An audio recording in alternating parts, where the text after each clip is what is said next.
out of the hundreds of millions of cities around the world, there's no doubt that the most iconic of them all is Jerusalem. A place that stirs admiration, and sometimes anger, Jerusalem is the most influential location when it comes to the world's major religions. Followers of Judaism, Islam, and Christianity all view it as the epicenter of the most important events in history. For example, according to the Jewish Talmud, the city was built where the Garden of Eden is believed to have originally been. Likewise, for Muslims, it was in Jerusalem, at the Al-Aqsa Mosque, that Muhammad ascended to heaven. In addition, some followers of Islam also believe that the final judgment will begin in this sacred city. And many Christian denominations are fully convinced that during the apocalypse, the new Jerusalem will rise above the old one, and many critical and world-changing events will unfold there. Let's not forget that it was in Jerusalem where Jesus Christ was crucified, marking the beginning of Christianity over 2,000 years ago. Even though it's such a major religious center for billions of people across the globe, very few actually know where this historic city came from. How did it emerge? Who were its original founders? And why was it already considered important over 4,000 years ago, long before any of these three religions existed? That's exactly what we're going to explore right now. Welcome to the Verses and Civilizations channel, where history and the Bible come together to help us understand biblical events more deeply and completely through the lens of knowledge. Origin. According to biblical accounts, the city of Jerusalem officially came under the control of the Israelites when the greatest warrior king in Israel's history, David, laid siege to it and conquered it from a group referred to in the Holy Scriptures as the Jebusites. Based on historical estimates, this would have taken place around the year 1000 BC. However, archaeological records indicate that the city now known as Jerusalem had already been in contact with powerful empires of the ancient world, such as the Egyptians and Akkadians, around 2000 BC. This means that Jerusalem was inhabited and relatively prosperous long before Israel even became an established and independent nation, which only happened after the end of the Hebrew slavery in the land of Egypt. This shows that Jerusalem already existed well before the time of David, Samson, and even Moses. And not many people notice this, but the Bible itself actually mentions this place much earlier, during the time of the father of faith, Abraham, as we discussed in our video about Melchizedek, which you can check out after finishing this one. When Abraham returned from his battle against King Chedorlaomer, he and his servants and allies were greeted by Melchizedek, who was both a priest and king of Salem, and to whom Abraham gave a tithe. According to historical estimates, this event would have happened around the year 2000 BC. The name Salem strongly suggests that the place was the early version of Jerusalem, since both names are nearly identical, except for the addition of the prefix Jeru, which we'll explain in more detail later on. Furthermore, the fact that this location already had a king and priest also suggests that it wasn't just a small farming village or a group of nomadic tents, but rather a city with real structure, home to several families who paid taxes. In other words, Salem was most likely one of the many city-states found in the region of Canaan at the time, each with its own laws, customs, and ruler. However, it was not inhabited by Jews, since they didn't even exist yet. Jacob, Abraham's grandson, who would lay the foundations for this people, hadn't even been born. So far, archaeology hasn't uncovered solid information that confirms who the first inhabitants of Salem were. But we do know that the city was founded around a central feature, the Gihon Spring, located among the hills surrounding modern-day Jerusalem. This is an intermittent spring, meaning it flows in cycles. This kind of spring, unpredictable and pulsing, was considered sacred by many ancient Semitic peoples who lived in the area. It's likely that they built the first settlements around it, since it was literally a unique source of life in the middle of a harsh desert that had existed in that region for thousands of years. And that makes total sense.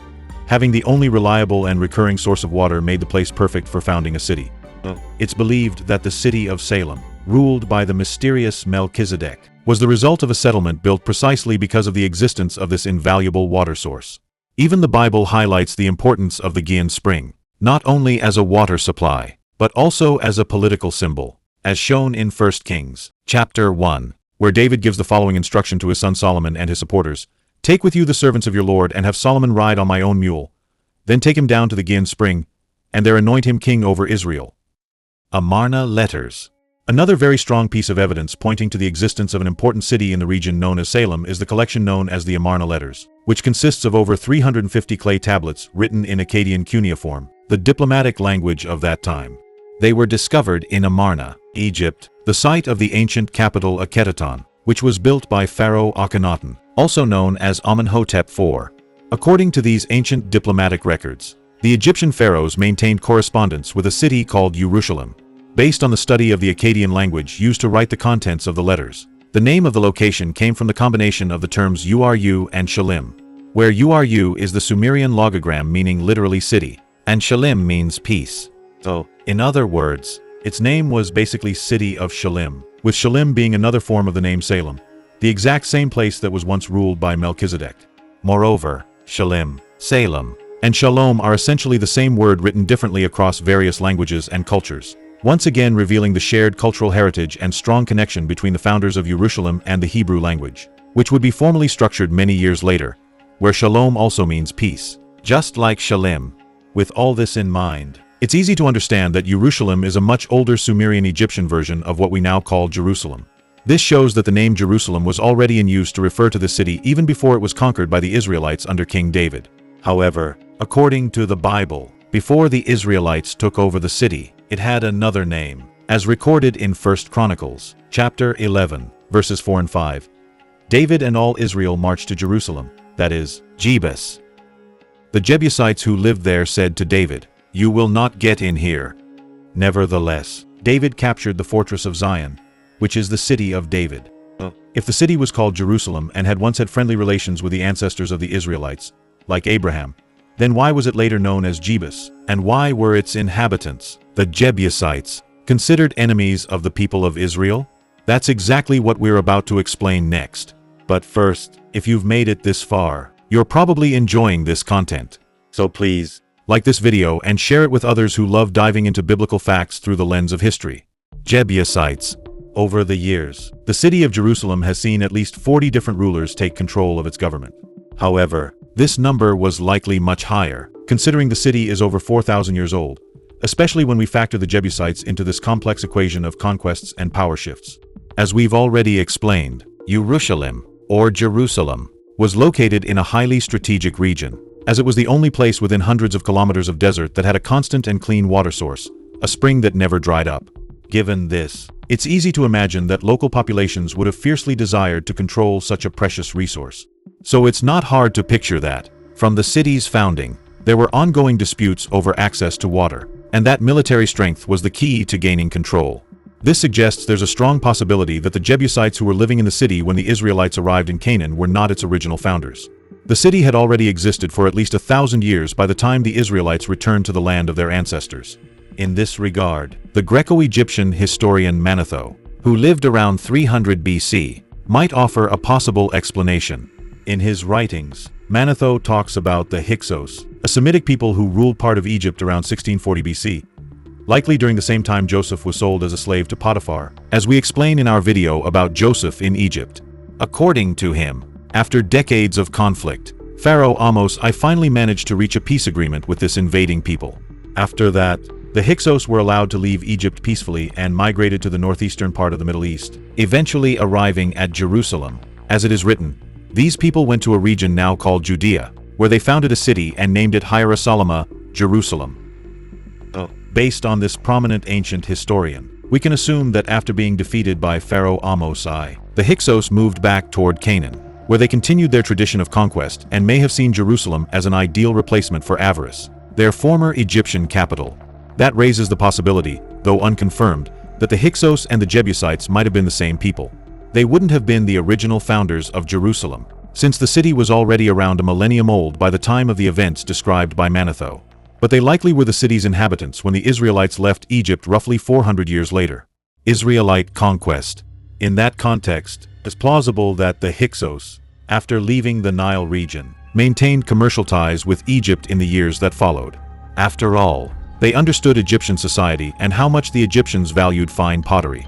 Evidence for this is even found in the Amarna letters, which show that the ruler of Jerusalem, which, as we mentioned, refers to Jerusalem, sent a plea for help to the Egyptian pharaoh against an invading force.